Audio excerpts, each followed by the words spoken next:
Everyone knows the Chance Vought F4U Corsair was the GOAT of World War II aircraft in the Pacific. Its pilots claimed 2,140 air combat victories against 189 losses to enemy aircraft for an astonishing overall kill ratio of over 11-1. But few know that of 64,051 operational sorties it flew for the U.S. Marines and U.S. Navy, through the conflict only 15% of these were flown from carrier decks. In short, despite being ordered initially for the Navy as a carrier-based craft, Corsair deployment aboard U.S. carriers was delayed until late 1944, with the Navy choosing instead to settle for the inferior F-6F Hellcat. In stark contrast, the Royal Navy put the Corsair into carrier operations immediately. Why? And how did the Royal Navy Fleet Air Arm achieve what the Americans could not? Let's take a look.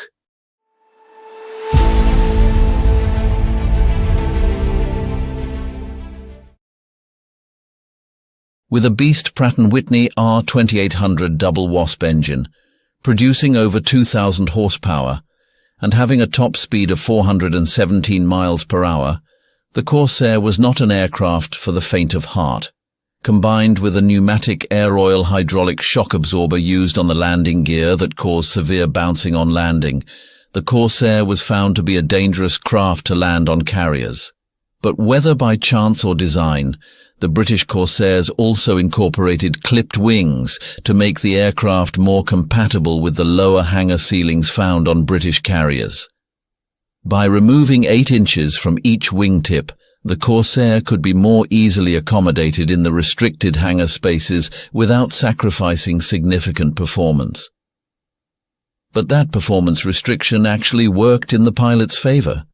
The clipped wings added the benefit of improving the sink rate, reducing the F4U's propensity to float in the final stages of landing.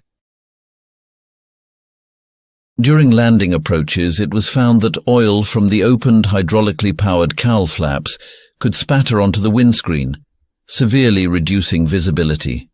The Royal Navy very quickly dealt with this issue by wiring shut the cowl flaps across the top of the engine compartment, diverting oil and hydraulic fluid spray around the sides of the fuselage. A simple but highly effective, elegant solution, not unique to the RAN, but it added another notch in the belt towards a solution. The combination of a framed birdcage-style canopy over a cockpit located significantly aft, and the Corsair's long nose tilted upwards to accommodate its huge propeller, made landings hazardous for pilots because of the lack of visibility. The Royal Navy replaced the birdcage with a bulged canopy, raising the pilot's seat 7 inches for improved visibility.